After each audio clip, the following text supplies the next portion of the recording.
On today's podcast, we break down 3 easy ways to streamline your finances and improve your overall wealth. These are practical, implementable strategies for anyone. We also expose one dirty little secret bad financial advisors use to intentionally confuse their clients. And finally, one little reminder before you head to that family holiday party and hear from Uncle Johnny, who is absolutely convinced he is the world's greatest investor. Holiday short week, holiday short podcast. Enjoy. From Wall Street to managing hundreds of millions in client money, Nick and I use our alphabet soup of credentials to discuss the investing and tax strategies that actually work. Oh, and we played Division I college football together, so strap in. This one hits hard. Let's go.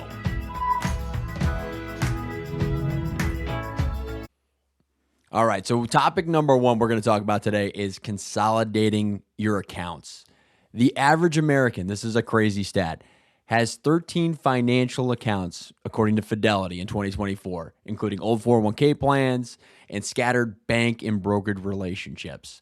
1 in 5 retirement savers has forgotten that they have a 401k plan from their past job. That total of forgotten 401k plans total somewhere estimated around 1.65 trillion in orphaned accounts. So I think it's a really important and easy thing to do to get all of your finances in one spot, consolidate those accounts down, and just make your life easier. $1.65 trillion in forgotten accounts just left outstanding, orphaned somewhere is just bananas. But it's funny. I mean, we have folks come in all the time and we do financial planning with them and we start to consolidate accounts together. And this isn't like a high net worth and low net worth type equation. It's across the board. Everyone has accounts in 42 different places, and it just creates an absolute stress on your life psychologically, trying to keep track of everything in multiple places. Take the day, 2 days, whatever it takes to roll that old 401k, get that check, put it in one consolidated platform. These platforms are really user-friendly these days. They have the ability to x-ray through underlying portfolios to tell you where the asset allocation is, how much stock to bond to cash to alternative you have inside your strategy. But without doing that, you're literally just flying by night, and that seems to be more commonplace than it does folks having their assets consolidated in one single location, which is nuts to me. It's crazy. And it makes sense. The average American has more jobs. You know, my grandfather worked for 2 companies entire life. You know, Jim Hawk Trailer, baby, till the day he died. But today's environment, people are changing careers and companies way more often. So it's easy to let that get away from you and forget about those things. But again, to your point, it's like if we're trying to have an investment discipline, investment process, it's very difficult to do with things all over the map. It definitely is. And I think there's also a lot of sales that goes on here. What I mean by that is, you know, XYZ platforms marketing, hey, on your unused cash, we're going to give it a 3.8, and the next one's 3.92%. And people are like, oh, that 0.12% difference is going to make a difference to me at the end of the day. It's not. It's de minimis, the difference there. Get yourself in one concentrated area, set up an investment portfolio, get focused on what the asset allocation is. It's funny. So my prior career, Nick and I's both prior career, was consulting advisors. And I'll give you a dirty little secret that financial advisors do that is going to make this so obvious as to why you need to consolidate accounts. So financial advisors, oftentimes, we would go into their office and start to say, hey, okay, what's your investment process, et cetera? And they would start pulling up accounts and we would start working with them on individual clients and how to improve, et cetera. And I would ask them, hey, you have 6 accounts for this underlying client. Why do you have 6 accounts for this underlying client? And they say, you know why? Because that confuses the client, and they can't tell what the underlying performance is and how they compare to whatever underlying index. And it's a way to us not to have our feet held to the fire on underlying performance. But there's no other way or no other reason why you should have more than one IRA. Yes, if you have a Roth IRA and a traditional IRA, that's fine. Or if you run a company and you have a simple IRA, that's fine. And you have a brokerage account, that's fine. There's reasons to have each one of those underlying. But if you have 2, 3, 4 traditional IRAs within one account, with one platform, one advisor, God bless you, there's a reason for that. And usually it's not a good reason because it creates underlying stress on the system. You can't see where your overlap is between those underlying accounts. And inevitably, one singular account with hyper focus on risk management and return stabilization is going to be better than having 6 underlying accounts. And so there's not a good reason for it. If you're wondering why your advisor has multiple accounts, in all likelihood, I hate to say it, it's because that's a way that you cannot track the underlying performance effectively. So I think that's pretty basic, straightforward for folks. Just be disciplined, get everything together. It's only going to take a couple of days. Let's move on to topic 2 here, which is paying down high interest debt.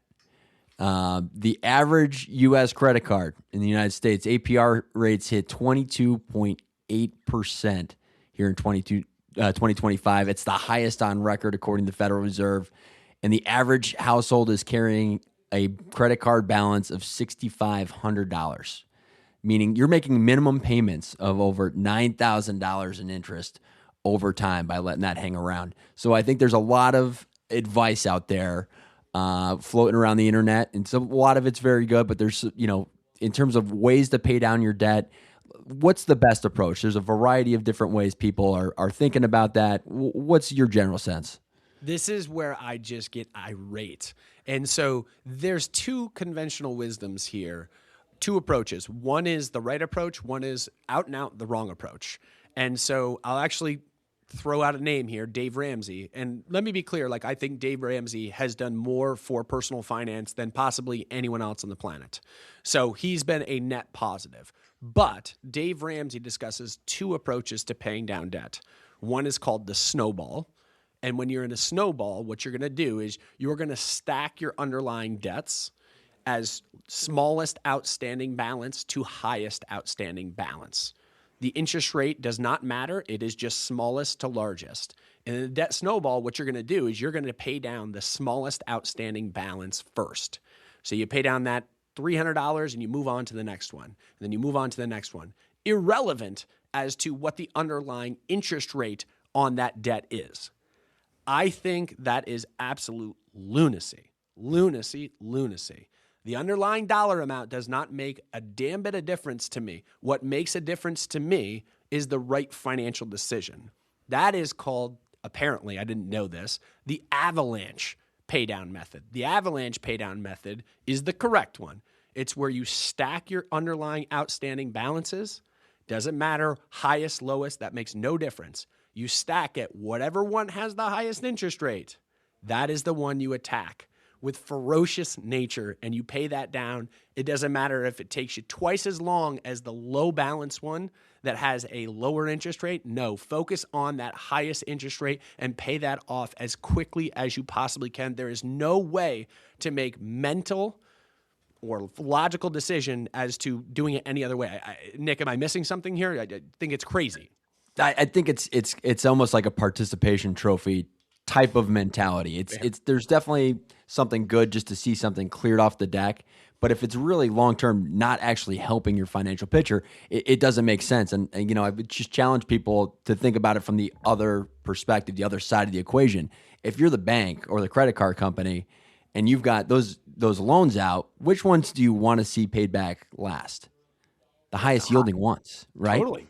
That's the one you do not want to get cleared off the deck. You want to keep taking that 22, 23% and leave and clear that 5 off the board for me. Do me a favor.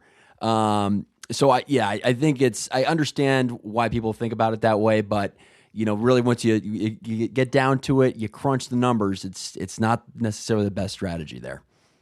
Completely agree. Go with the debt avalanche, apparently, is the title, not the debt snowball. All right. So a third topic we got today, we're talking about automated savings and investing.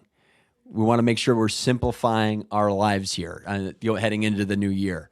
Households, here's a fun stat for you. Households with automatic transfers to savings invest more than 2 times as much per year than those who do it manually. And investors who dollar cost average automatically outperform the markets by almost 200 basis points per year, according to Dalbar. So there's a lot of reasons just for, number one, peace of mind and making your life easier to do this, but actually for your performance returns over time. It's actually beneficial for that as well. Yeah. I've fallen victim to this in my earlier career. So I worked a job that had kind of hyper volatile income, right? So some months it would be exceptional, some months it wouldn't be, and back and forth. And so it does create a little bit more of a, hey, I don't know how much I can afford every single month. So at the end of the day, what you want to do here is you want to either take and say, okay, in my lowest income earning month that I could forecast happening, or look in the rearview mirror and match it up and say, what can I afford to move to savings and move to investing based on those numbers? Do that minimum to start, right? And then what you're going to have is inevitably, you're not going to have your worst month in perpetuity. You're going to have higher incomes come in than just that low bar that you set. So every single month you need to go in and say, okay, I automatically moved $700 over to invest, but I now have an additional $1,400 there because sales were good this month or whatever it was. And bang, that needs to move over as well. The whole key to investing is creating discipline. And discipline is not only the way to get your money out of your own hands, which is not a place you want it to be. You don't want it to be sitting around in that account because Christmas presents look really good for the kids or whatever at that given juncture, or a trip to do whatever. You want to create that movement naturally to get it over automatically into an investing portfolio, not only because, okay, that gets invested, whereas it wouldn't have gotten invested before, but also that drips you into the market systematically. Like Nick, you mentioned dollar cost averaging. This is literally a forced dollar cost average as you move money over every single month in perpetuity. Doesn't matter whether the market's high, the market's low, anything in between, you are systematically buying. This is why folks have been so successful in their 401k investments historically relative to their brokerage account investments, because it is just that systematic drip into it. So you're already doing that with your 401k on a monthly basis. Just recreate it on the other side from a brokerage account basis. Yep. I mean, Fidelity had it in their research here back in 2024. 40% of people who intend to invest later, quote unquote, never actually do. So this automation eliminates that gap and gets your money working for you in a predictable fashion.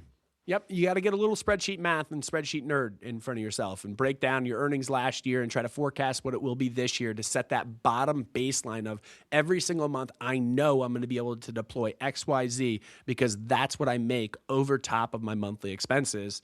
That's get your minimum in the market, and then every single month go in and rehash and say, okay, I actually have an additional XYZ. So you need to know a couple components there. You need to know what your month-to-month expenses are, broadly speaking, and then you need to know, okay, roughly what's my minimum level of income that I make on a monthly basis. That is the bar of, okay, that's the number I'm going to pull every single month, and then go back in at the end of every month and say, okay, in addition to that, what can I manually move over?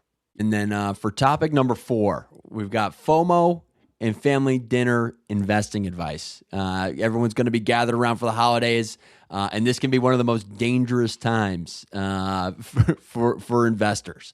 We're looking at at some data here from Magnify Money from back in 2024. 61% of investors that they surveyed admitted to making at least one impulsive trade based on someone else's tip.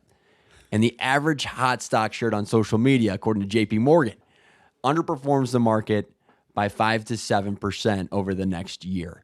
So this could be, we're just giving a little warning out there to folks who are all going to be sitting back, enjoying a cocktail with family, and just be wary of some of the pitfalls and the traps that getting around together with folks can have on you. Yeah, why don't we just all jump on the trade that Uncle Johnny had such success with last year and expect that to perpetuate itself moving forward? We have to be idiots not to do that, right? Now, in reality, like, dude, the FOMO thing is real. It is really hard to have someone say, hey, I was in XYZ last year and I made 58% returns. And there are lots of stocks in the market that made 58% returns in 2024. And it makes, financial planning really easy if you continue to think that you'll be able to perpetuate that moving forward.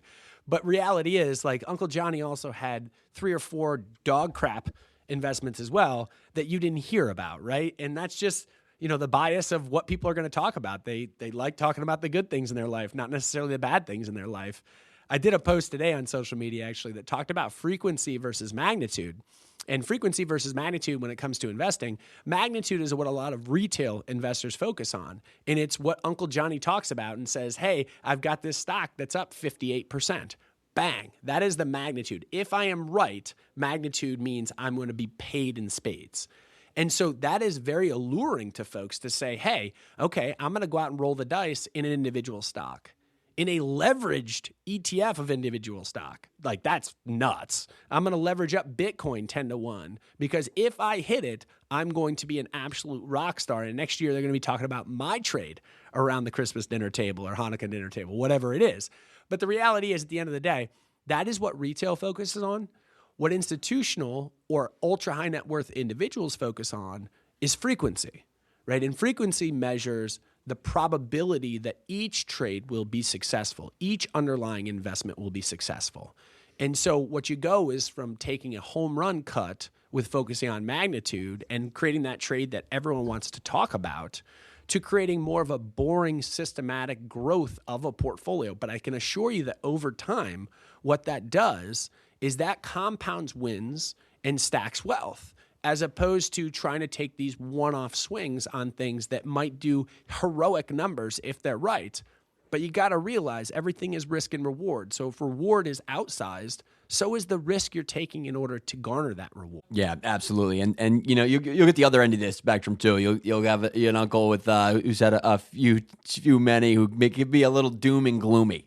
He thinks the end times are coming, and can push your thought process the other way. Like, should I just start raising cash? You know, so I think it's always good just to take a grain of salt whenever you're in those conversations, and remember to stick to your strategy. You know, we've got a plan, and no matter what kind of external noise is coming into that you're sticking to that. You've got a process, you've got a plan.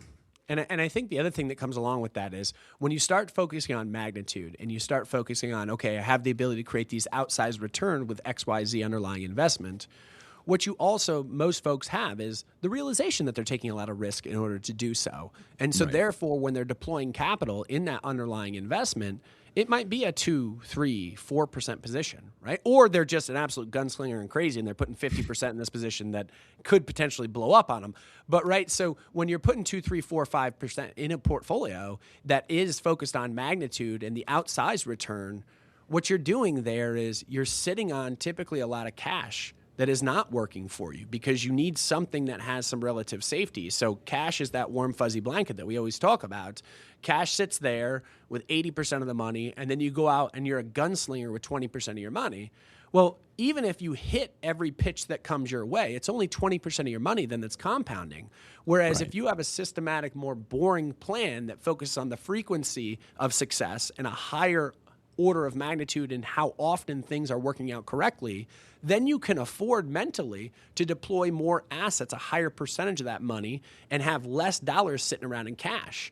We talk all the time about cash drag, Nick, and that's what a lot of the function of this is focusing on the huge outsized wins rather than the consistent wins that are durable over time, which allow you to deploy all of your cash rather than sitting on it at a 3.5% interest rate at the bank right now and getting taxed down to death on that. So now you're, sub-inflationary levels and you have negative return of purchasing power. Right. No, I think that's it. Having the context in which people are talking about these things is really important. And in all honesty, you're probably not going to get it at the Christmas dinner. So, take all of those things into consideration, and just remember that you're not. It can be boring, but you may have less sexy stories to tell, but those are the kind of things that are going to allow you to compound your money and have a successful investing journey. We love our family. We love your family, but we don't want to take investment advice from them at the Christmas party. So there you go. 3 easy ways for anyone to improve their finances and the holiday bonus. Don't listen to Uncle Johnny. Thank you all so much for listening. We sincerely hope you have an awesome holiday season with your family and friends. We will catch you next week. The